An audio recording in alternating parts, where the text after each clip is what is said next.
안녕하십니까, 미스터뱅입니다. 자, 우리 미스터뱅과 끝장치어에서 함께하는 경제뉴스 하나 보도록 하겠습니다.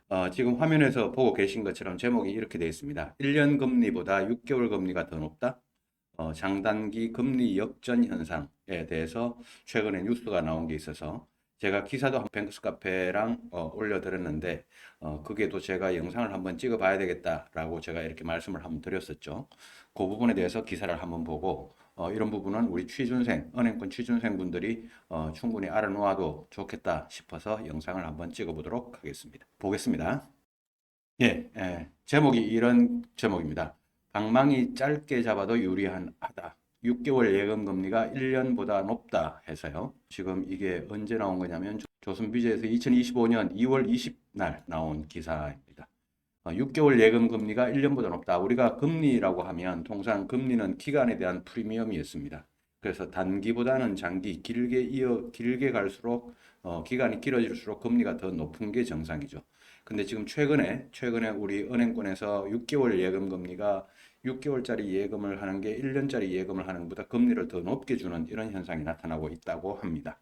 자, 그 기사인데 한번 읽어보도록 하겠습니다. 은행 예금 금리에서 장단기 역전 현상이 발생하고 있다. 현재 예금 상품 두 개 중 한 개는 6개월 만기 금리가 1년 만기 금리보다 높거나 같다. 6개월짜리가 더 높다라는 거죠. 통상 은행들이 1년 만기 상품의 금리를 가장 높게 책정하는 것과 비교하면 이례적인 상황이다. 자, 은행은 보통 1년짜리가 조금 더 가장 높게, 가장 자금 조달의 가장 기준이 되는 1년짜리 금리를 가장 높게 책정하는 그런 경향이 있는데 6개월짜리가 더 높아지니까 조금 이례적이다라는 거죠. 은행들은 기준금리 인하가 점쳐지는 상황에서 이자 비용을 줄이기 위해 1년 만기 예금부터 이자율을 낮추고 있다. 자, 요게 이제 여기서부터 이제 살짝 뭔 말인지 잘 모를 수도 있을 것 같은데 조금 읽어보다가 제가 설명을 드리겠습니다. 보통 은행은 1년 만기 예금의 가장 높은 금리를 매긴다. 예금은 은행의 주요 자금 조달 방식이다. 만기 1년 미만 상품의 자금이 쏠리면 은행 입장에서는 유동성 변화가 잦아진다. 자, 여기서부터 이제 제가 설명을 좀 해보죠. 1년짜리 정기 예금에다가 가장 높은 금리를 매기는 게 은행들의 통상적인 상황인데 만기 1년 미만 상품의 금리를 더 높게 주어보죠. 자, 지금처럼 6개월짜리 금리가 1년보다 더 높다고 쳐보죠. 그러면은 은행 입장에서는 여기 보면 유동성 변화가 생긴다라고 이렇게 했는데요. 유동성 변화라는 게 뭐냐면 6개월 후에 금리가 더 낮아지면 돈이 이제 빠져나갈 수도 있고 정기예금 금리가 다시 이제 더 높아진다면 다시 재예치가 될 수도 있겠지만 6개월 있다가 금리가 낮아지면 자금이 이제 좀 빠져나가는 그런 돈이 들쭉날쭉하는 이런 현상이 생긴다는 게 이제 유동성 변화가 잦아진다. 라는 이 표현인 겁니다. 자, 근데 그렇다고 만기가 1년을 넘기는 장기 상품에 힘을 준다라는 이 표현은 뭐냐면 이 금리를 높여주면 이 말입니다.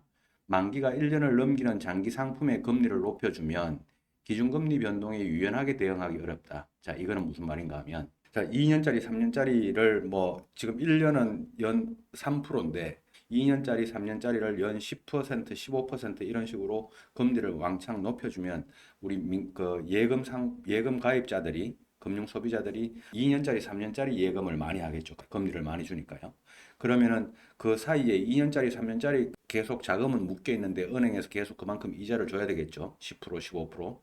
자, 이자를 줘야 되는 상황에서 기준금리가 하락을 하거나 이러면은 은행 입장에서는 이제 좀 기준금리 변동에 유연하게 대응하기 어렵다. 손실을 초래할 수도 있다. 이런 방향이 만들어질 수도 있다는 겁니다. 그래서 기간이 긴 거를 가지고 금리를 높게 주는 것도 은행 입장에서는 조심스러운 반면에 1년짜리를 항상 기준으로 이렇게 이제 그 금리를 예측을 하고 예금 이자율을 결정을 한다라는 그런 차원입니다. 자, 장기 예금 금리가 낮은 상태에서 기준 금리가 높아지면 장기 예금 금리라고 하는 건 1년 이상 1년 초과되는 기간에 2년짜리, 3년짜리 정기 예금이 만약에 3%를 주고 있는데 기준 금리가 높아지면 소비자들은 더 높은 금리의 예금을 찾아서 자금을 뺄 수 있다. 자, 기준 금리가 높아지면 이제 다른 데서는 이제 또 새롭게 정기 예금을 출시를 하겠죠. 그러면 2년짜리, 3년짜리 지금 낮은 금리로 예금하고 있던 사람들이 중도 인출을 해서 다른 짧은 기간, 그러니까 2년짜리, 3년짜리보다 더 짧은 기간 중에서도 더 높은 고금리 예금으로 이제 자금을 빼나갈 수도 있다는 겁니다. 반대로 장기 예금 금리가 높은데 기준금리가 낮아지면 은행은 대출로 버는 이자 수입보다 예금으로 나가는 이자 비용이 커진다. 자, 반대로 장기 예금 금리가 10%인데 기준금리가 지금 내려간다고 쳐보죠. 그러면 은행 입장에서는 계속 10% 2년짜리 기간에 동안에 계속 10%를 이자를 줘야 되죠. 근데 기준금리가 낮아지니까 은행은 대출보다 예금 이자 비용이 더 커져서 예금 이자로 나가는 비용이 더 커져서 수익성이 나빠지는 이런 문제가 생기는 겁니다. 자, 근데 지금 현재가 어떤 상황이냐 하면 지금 현재가 제가 경제 뉴스 공부할 때도 이야기를 했지만 지금 현재가 우리가 올해 2025년도에 기준금리가 한국은행 기준금리에 대해서 뭐 다음에 다시 한번 공부하겠지만 한국은행 기준금리가 지금 조금 더 낮아질 수 있다 그런 시기로 예측이 되어지는 시기가 지금 2025년도입니다. 기준금리가 낮아질 때 은행은 정기예금 이자 금리를 어떻게 책정을 해야 될 거냐라고 하는 건데요. 자, 예금금리 장단기 역전 현상, 지금처럼 이런 현상은 기준금리 인하 초기, 자, 기준금리가 이제 어느 정도 정점을 찍었다가 이제 한국은행 기준금리가 내려가는 시기, 그게 이제 기준금리 인하 초기인데 이때 주로 발생하곤 한다. 자, 지금처럼 이런 타이밍이죠. 자, 지금의 장단기 역전 현상도 마찬가지다. 한국은행은 지난해 10월과 11월 두 차례에 걸쳐 기준금리를 3.5%까지 갔다가 3.25, 3.0까지 내려와서 지금 현재 3.0이죠. 한국은행 기준금리가.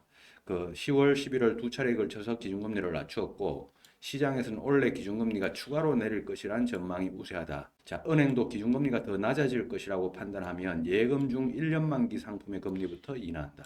자, 그래서 1년 만기 예금금리 6개월짜리 냅두고 1년짜리를 일단 내리니까 6개월 금리가 더 높아지는 이런 현상이 이제 나타난 거예요. 자, 그리고 기준금리 인하가 본격화되면 단기 상품의 금리도 이제 같이 따라 기준금리가 내려가면 6개월짜리도 이제 같이 따라 내려가면 그때는 다시 금리가 정상화돼서 뭐 기준 1년짜리보다 이제 6개월짜리가 더 낮아지는 이런 현상이 이제 오겠죠. 1년 금리 인하는 은행 예금 금리 인하의 신호탄인 셈이다. 자, 1년짜리 금리 인하, 1년짜리 정기예금의 금리 인하는 은행 예금 금리가 이제 앞으로 내려갈 것이다 라고 하는 그런 신호탄으로 작용하고 있다. 자, 그래서 지금 요 한 페이지 정도 되는 기사인데요. 한 페이지 정도 되는 기사 안에 상당히 많은 양의 정보들이 지금 여러분들한테 전달되고 있습니다. 지금 앞으로 이제 기준금리는 어떻게 갈 거냐라고 하니까 기준금리는 지금 현재 3.0보다 2%대로 내려갈 가능성이 높다. 뭐 전문가들의 의견에 따르면 2025년도 말에는 한 2.25% 정도로 한국은행 기준금리가 정착을 할 것 같다라고 이렇게 예측을 하기도 한다는데, 자, 기준금리가 내려가니까 은행 입장에서는 이제 정기 예금에 대해서 금리를 어떻게 책정을 해야 될까라고 하니까 일단 1년짜리부터 기준금리가 내려갈 거니까 1년짜리부터 좀 내려봐라고 이렇게 하니까 이제 6개월보다 1년짜리 금리가 낮아지는 현상이죠. 자, 근데 그 상태에서 기준금리가 내려가기 시작을 하면 6개월짜리도 이제 동시에 같이 더 큰 폭으로 내려가면서 역시 1년짜리가 그때는 이제 좀 더 높아지는 그런 현상이 이제 나타날 겁니다. 자, 근데 지금 현재 요 뉴스 기사, 여러분들이 이제 화면에서 보고 있는 요 뉴스 기사는 지금 금리 인하 시기입니다. 반대로 금리 인상 시기라고 해보죠. 금리 인상 시기에는 예금 금리 장단기 역전 현상이라고 하는 이 현상이 나타날까라고 하면 금리 인상 시기에는 정상적으로 1년짜리 금리가 먼저 높아지면서 금리 역전 현상이 일어나지는 않습니다. 근데 이제 금리 인하 시기에 지금처럼 금리 인하 시기에 이제 금리 역전 현상이 이렇게 나타나는 그런 현상을 가지고 온다. 그래서 여러분들이 요 뉴스 기사를 읽어보면 지금이 그 어떤 타이밍이구나. 은행은 왜 1년짜리 정기예금 금리를 낮췄는지 그런 소식을 여러분들이 접할 수 있을 거라고 보여집니다. 자, 그 상태에서 지금 현재 6개월 만기 금리가 1년 만기 금리보다 높은 은행 예금 해가지고 지금 이렇게 표시가 나와 있죠. 자, 표시가 나와 있는데 지금 기업은행부터 제일은행, IM뱅크, 뭐 수입은 광주은행, K뱅크까지 다 해가지고 이 오른쪽에 보면 6개월 만기 금리보다 지금 1년 만기 금리가 전부 다 지금 보니까 6개월 만기가 더 높죠. 6개월 만기가 지금 현재 더 높은 이런 현상들이 나타나고 있는 겁니다. 1년 만기 금리를 일단 먼저 내리다 보니까 6개월짜리보다 지금 6개월 만기 금리가 지금 현재 더 높아지는 이런 현상이 나오고 있다. 자, 그래서 오늘은 금리가 지금 최근에 왜 역전이 되고 있는지, 최근에 장단기 금리가 왜 역전이 되고 있는지 그 부분에 대해서 한번 보고, 기준금리 인하 초기 단계에서 주로 이런 현상이 나타난다. 그런 현상을 여러분들이 이해를 했으면 좋겠고, 은행권에서는 어쩔 수 없이 이런 현상이 나타난다. 그런 뉴스 기사를 오늘 한번 공부해 봤습니다. 저도 자주 여러분들과 이 경제 뉴스를 가지고 끝장 뉴스를 계속 전해드리는 시간을 마련해 보도록 하겠습니다. 예, 오늘도 끝장 취업과 함께 미스터 뱅이었습니다.